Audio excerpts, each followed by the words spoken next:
Welcome to my channel mission librarian. I hope आप सभी अच्छे होंगे, मैं भी अच्छी हूँ। तो हम बिना किसी देरी से अपना टॉपिक स्टार्ट करते हैं, जो कि है यूनिट 3 लाइब्रेरी कैटलॉगिंग। अभी तक हमने 2 यूनिट के बारे में बात कर लिया है। फर्स्ट, जो लाइब्रेरी की फाउंडेशन है, कैसे पढ़ी और क्या क्या उसमें कोर्सेज ऐड किए गए, कब कब ऐड किए गए, उन सब चीज़ों के बारे में बता किया हमने। सेकेंड यूनिट थी हमारी लाइब्रेरी क्लासिफिकेशन। कितने प्रकार के क्लासिफिकेशन होते हैं, किस किस ने कौन सा क्लासिफिकेशन दिया, उसके बारे में हमने बात की थी। अब बात करते हैं लाइब्रेरी कैटलॉगिंग की। लाइब्रेरी कैटलॉगिंग होता क्या है? लाइब्रेरी कैटलॉगिंग होता है पुस्तकालय संग्रह की कुंजी।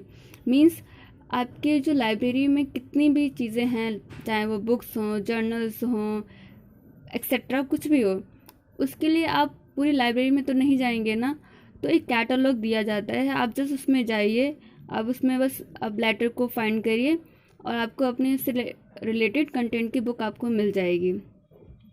ये होता है कैटलॉगिंग का काम। कुछ छोटे छोटे रैक्स बने होते हैं, उसमें कार्ड्स रखे जाते हैं, उसमें एक सीरीज़ दी जाती है, तो उसको बोलते हैं कैटलॉगिंग। ये कैटलॉग प्रोवाइड किया जाता है कि आपको अगर इस जॉनर की चाहिए बुक या इस मटेरियल की चाहिए, इस सब्जेक्ट से चाहिए, उनके सबके एक डिवाइड कर दिया जाता है। तो ये था ब्रीफ इंट्रो कि क्या कैटलॉग कैसे मतलब होता है इन जनरल। अब बात करते हैं कि कैसी इसकी किसने कैटलॉगिंग के रूल्स दिए हैं, क्या रूल्स दिए हैं, कब क्या क्या हुआ। स्टार्ट करते हैं। तो फर्स्ट है, पुस्तकालय सूची के उद्देश्य को सर्वप्रथम 1876 में सूचीबद्ध किया। सीए कटर मतलब चार्ल्स एमी कटर ने पहले इंसान थे जिन्होंने पुस्तकालय सूची मीन्स लाइब्रेरी कैटलॉगिंग को जो ऑब्जेक्ट था उसको मतलब एक रूल्स के फॉर्म में लेके आए, तो वो थे चार्ल्स एमी कटर। नेक्स्ट है कि ब्रिटिश म्यूजियम कोड का प्रथम प्रकाशन कब हुआ था। ब्रिटिश म्यूजियम कोड भी एक कैटलॉगिंग कोड है, जो कि किसने दिया था? एंथनी पनेजी ने 1841 में। इसमें कितने सारे कैटलॉगिंग कोड के रूल्स है? 91। जो कटर ने रूल्स फॉर डिक्शनरी कैटलॉग दिया है, उसमें थे 1876 में दिया, जो कि हमने ऊपर पहले बात की। इसमें टोटल रूल्स थे 205 मतलब 205। अब बात करते हैं AAC means Anglo American catalogue code. तो ये कब आया? 1908 में। AACR1 मतलब एंग्लो अमेरिकन कैटलॉगिंग रूल्स 1, पहले कैटलॉग कोड थे, ये रूल्स हैं। तो ये कब आया? 1967 में। ऐसे AACR2 मतलब एंग्लो अमेरिकन कैटलॉगिंग रूल्स 2, ये कब आया? 1978 में। अब जो AACR2 था, इसको रिवाइज एडिशन कब आया? 1988 एंड 1998 में। अब बात करते हैं ISBD की। जो ISBD-M है, इसका प्रकाशन कब हुआ? 1971 में। जो ISBD भी 2 हैं, एक M है, एक G है। जो ISBD G का डेटा है वो कितने भागों में बटा गया? 8 में। और ISBD किससे मतलब प्रकाशित की जाती है? इफ्ला के द्वारा, इफ्ला संघ के द्वारा। जो AACR2 है वो क्या है? ISBD G है। RDA क्या है? RDA प्रथम प्रकाशन कब हुआ था? 2010 में। CCC मतलब कोलन क्लासिफिकेशन कैटलॉगिंग कोड, जिसका नवीनतम संस्करण कब आया? 1964 में, जो कि किस में प्रकाशित किया गया था? 5th एडिशन में। अब रंगनाथन ने सूचीकरण के उपसूत्र कितने दिए? 9। सूचीकरण के जो उपसूत्र हैं उनकी जो माप है वो क्या है? 5x3 inch. पुस्तकालय सूची की माप क्या है? 7.5 सेंटीमीटर एंड 12.5 सेंटीमीटर। ये दोनों आपको बहुत अच्छे से याद रखने, ये बहुत सारे एग्जाम्स में पूछा गया है, इसमें कंफ्यूज नहीं होना, क्योंकि एक है सूचीकरण के उपसूत्र के लिए माप क्या है और एक है पुस्तकालय सूची की माप क्या है। इन दोनों को बहुत अच्छे से आपको याद रखना है। कई सारे एग्जाम्स में KVS हो गया, चाहे DSS भी हो गया, ये क्वेश्चन पूछा गया है। इसमें जितने ये मैंने पॉइंट्स इंक्लूड किए हैं वो सारे इंपॉर्टेंट हैं, आप एक भी पॉइंट स्किप नहीं कर सकते हैं, क्योंकि इनमें से कोई ना कोई हर पॉइंट कब किसी ना किसी एग्ज़ाम में पूछा गया है, चाहे वो DSS भी हो, RMSS भी हो, बिहार का हो, पंजाब का हो भी हो, कोई सा भी लाइब्रेरियन एग्ज़ाम हो, किसी न किसी में ज़रूर पूछे गए हैं। नेक्स्ट बात करते हैं कि पुस्तकालय सूची का कौन सा स्वरूप real time interaction retrieval system है। वो क्या है? ओपैक। अब बात करते हैं मार्क 1 का कब प्रकाशित हुआ? 1966 में। मार्क 2 1969 में। अब है कि इंडेक्सिंग होता क्या है। So indexing is a database is a library literature and information science. So ये होता है इंडेक्सिंग। अब है कि मार्क जो 21 है वो कब, उसका उद्भव वर्ष कब है, मतलब कब उसकी प्रकाशित किया गया, वो है 1999 में। मार्क 21 का निर्माण किसने किसने मिलकर किया, तो US mark and Canadian mark ने। मार्क 21 को जो रिजर्व किया जाता है वो किसके द्वारा किया जाता है, library of Congress and Canadian national library. अब बात करते हैं CCF, कॉमन कम्युनिकेशन फॉर्मेट। इसका फर्स्ट एडिशन कब आया, 1984 में, और इसका दूसरा एडिशन कब आया, 1988 में। अब बात करते हैं कि जो CCF का अभिलेख संरचना प्रारूप किस मानक का विशेष कार्यान्वयन है, तो वो है ISO 2709। अब है कि CCF का निर्माण, ये क्वेश्चन बहुत पूछा गया है, CCF का निर्माण किसने एस्टेब्लिश किया, अलग अलग ऐसे पूछ लेते हैं, तो वो क्या है, यूनेस्को। अब हमने AACR 2 की बात की थी, तो इसमें मुख्य प्रविष्टि अनुच्छेद कितने हैं, 8। वहीं CCS में CCC में कितने हैं, 6। अब बात करते हैं कि AACR 2 में टाइटल हेतु किस पद का चयन होता है, तो प्रावधान के अनुरूप लेखक, सहकारक, आख्या। CCC में संकेतन कार्य का मुख्य प्रविष्टि कितने भाग होता है, तो जो संकेतन कार्य होता है, मुख्य प्रविष्टि मतलब कि जो टाइटल होता है जहाँ पे एंट्री की जाती है, मुख्य प्रविष्टि मतलब कि मेन एंट्री, तो उसमें कहाँ पे होता है, सबसे नीचे। अब है ISBT का निर्माण किसने किया, इफ्ला ने। मार्क 21 की शुरुआत किसने की, इफ्ला ने।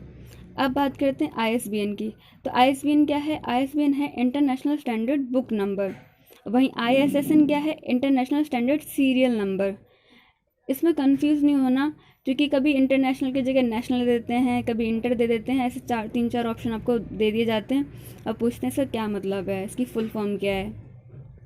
ISBN कितने अंकों का होता है, 13 अंकों का होता है। पहले ये 10 अंकों का हुआ करता था, लेकिन ये 10 से 13 कब हुआ, 1 जनवरी 2007 में। अब जो ISBN है उसमें 13 अंक होते हैं। 13 अंक हैं उनको 5 भागों में डिवाइड किया गया है, ठीक है। 13 अंकों में कितने चेक डिजिट होते हैं, तो जो सबसे लास्ट वाला जो नंबर होता है वो चेक डिजिट होता है। ISBN का प्रथम भाग, मतलब जो प्रथम भाग है उसमें 3 नंबर दे रखे हैं, जो कि क्या कहलाते हैं, प्रीफिक्स एलिमेंट। ISBN का जो दूसरा भाग है उसको क्या बोलते हैं, लैंग्वेज शेयरिंग कंट्री ग्रुप। जो भारत में पूछते हैं कि भारत में ISBN कौन प्रदान करता है, वो करता है RRF न्यू दिल्ली। अब है कि जो RRF है, ISBN प्रदान करने वाली जो संस्था है, पहले कोलकाता में थी, अब दिल्ली आ गई, तो दिल्ली कब आई, 2011 में। फिर नेक्स्ट है कि ISBN के पिता किसको मानते हैं, तो फादर ऑफ ISBN डेविड वाइटेकर। ये तो हुआ ISBN के बारे में बात। अब बात करें ISSN। सो ISSN की हमने फुल फॉर्म में भी जाननी, international serial standard serial number.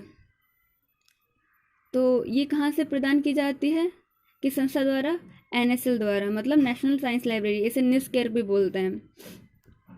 अब है कि जो इलेक्ट्रॉनिक जो इसका एडिशन आया था उसको EISSN बोलते थे, और जिसको प्रिंटेड एडिशन आया था उसको PISSN बोलते हैं। अब बात करते हैं सब्जेक्ट हेडिंग की। इसमें भी 2 सब्जेक्ट हेडिंग है, एक तो है library of Congress subject heading, और दूसरा है सीयर्स लाइब्रेरी सब्जेक्ट हेडिंग, ठीक है। तो पहले बात करते हैं सब्जेक्ट हेडिंग बाय कटर। तो कटर ने दी थी LCSH, मतलब library of Congress subject heading. इसका प्रथम एडिशन कब आया, 1897 में। LCSH का जो सबसे अद्यतन संस्करण है वो कौन सा है, 39th एडिशन। LCH का 39th एडिशन किस फॉर्म में है, PDF फॉर्म में, और कब आया ये, 2017 में। अब बात करते हैं Sears list of subject heading, मतलब SLSH। ये LCSH और SLSH में कंफ्यूज नहीं होना है, आपको ये चीज़ें बहुत ध्यान से पढ़नी, क्योंकि इसमें बहुत ही मिक्स कर देते हैं चीज़ों को। लाइक पूछ लेते हैं 39th एडिशन जो PDF है, ऐसी इसका भी एक फॉर्म है PDF रूप में, जो कि 2018 में आया, 22वां का।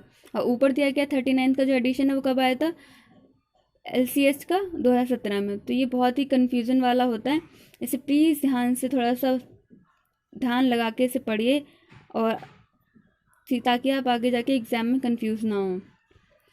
तो हम बात कर रहे थे Sears list of subject heading, जो कि कब आई 1923 में। ये बहुत ही इम्पॉर्टेंट क्वेश्चन है, ये 1923 में है क्योंकि बहुत बार पूछा गया है। जो SLSH का वर्तमान में जो प्रकाशित संस्करण है वो कौन सा, 22वां, और 22वां PDF फॉर्म में कब प्रकाशित हुआ है, 2018 में। जो SLSH है इसका जो पब्लिकेशन कौन है, HW विल्सन। SLSH की पुस्तकालय के लिए उपयोगी किस प्रकार बनाया गया है, तो जो SLSH है वो किसके लिए है, मतलब Sears list of subject heading है, वो बेसिकली छोटे एवं माध्यमिक पुस्तकालयों के लिए किया गया है। अब बात करते हैं चेन प्रोसीजर।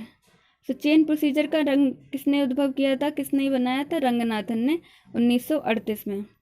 चेन प्रोसीजर का विकास कब हुआ, ये थ्योरी ऑफ लाइब्रेरी कैटलॉग की बुक में इसमें किया गया चेन प्रोसीजर का विकास।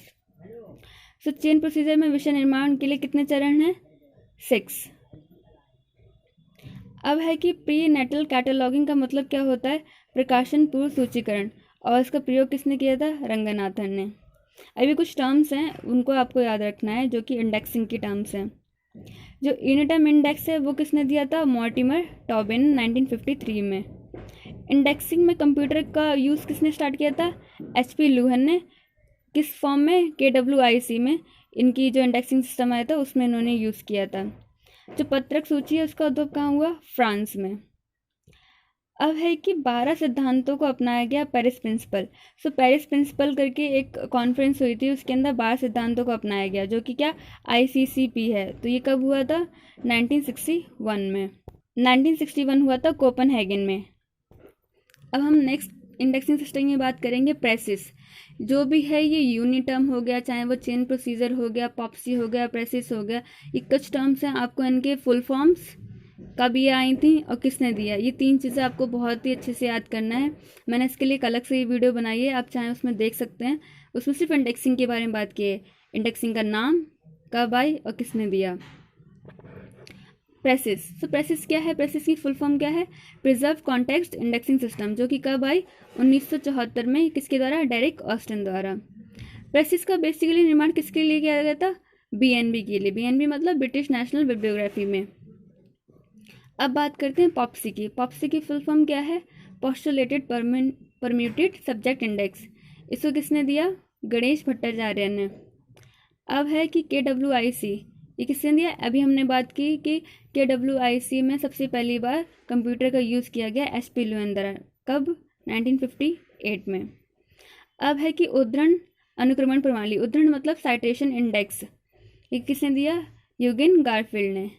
अब है थ्यूशर्स मार्क रोजेट, ये क्या है, thesaurus marks of English words and phrases को, इसको शॉर्ट फॉर्म में थ्यूशर्स मार्क्स रोजेट बोलते हैं। अब है कि सूचना प्राप्ति के श्रेय में थिसॉरस का सर्वप्रथम प्रयोग किसने किया, तो किसने किया, हेलेन ब्राउनसन ने 1957 में। अब मेटाडाटा। मेटाडाटा क्या है, डाटा के बारे में संरचित डाटा, या बोल सकते हैं डाटा के बारे में, जो डाटा है उसके बारे में ज्ञान। मेटाडाटा का उदाहरण क्या है, पुस्तकालय सूची। फिर नेक्स्ट है कि डब्लिन मेटाडाटा के कितने तत्व हैं, 15 तत्व हैं। डब्लिन कोर मेटाडाटा की कार्यशाला आयोजन कहाँ किया गया, तो 1995 में डब्लिन ओहियो में किया गया। नेक्स्ट है कि ISO 2079 का फर्स्ट एडिशन कब आया, 1973 में, और सेकेंड एडिशन 1981 में। अब ये कुछ टर्म्स हैं, कन्फ्यूज़न बहुत होती है कि ये प्री इंडेक्सिंग है कि पोस्ट इंडेक्सिंग है। क्वेश्चन दे आपको 3-4 इंडेक्सिंग सिस्टम दे देते हैं और पूछ लेते हैं इनमें से कौन सा प्री वाला है और कौन सा पोस्ट वाला है, तो आप कंफ्यूज ना हो, इसलिए मैंने प्री वाले अलग लिख दिए हैं और पोस्ट वाले अलग लिख दिए हैं। प्री में कौन कौन आएंगे, चेन इंडेक्सिंग आएंगे, पॉप्सी, प्रेसिस एंड सिस्टमैटिक आएंगे। पोस्ट इंडेक्सिंग में कौन कौन आएंगे, KWOC, uniterm, peekaboo and Batten system. ये कुछ हैं टर्म्स, आपको अच्छे से याद करके जानने, जितना मैंने अभी आपको ये पॉइंट्स मैंने पढ़ाए हैं, इस टॉपिक से इससे बाहर कुछ नहीं आएगा। अगर आप स्टिल आपको लगता है कि कुछ भी पॉइंट छूट गया हो जो मुझे अभी याद नहीं आ रहा हो, आप मुझे कमेंट सेक्शन में बता सकते हैं। मैंने बहुत ही शॉर्ट पीरियड में इस टॉपिक को कंप्लीट करने की कोशिश की है। आई होप आपको समझ में आया होगा, आपको अच्छा लगा होगा। अगर आपको कोई भी डाउट है आप प्लीज़ मुझे बता सकते हैं। And thank you so much watching my video. मिलते हैं नेक्स्ट यूनिट 4 को लेके। Thank you so much.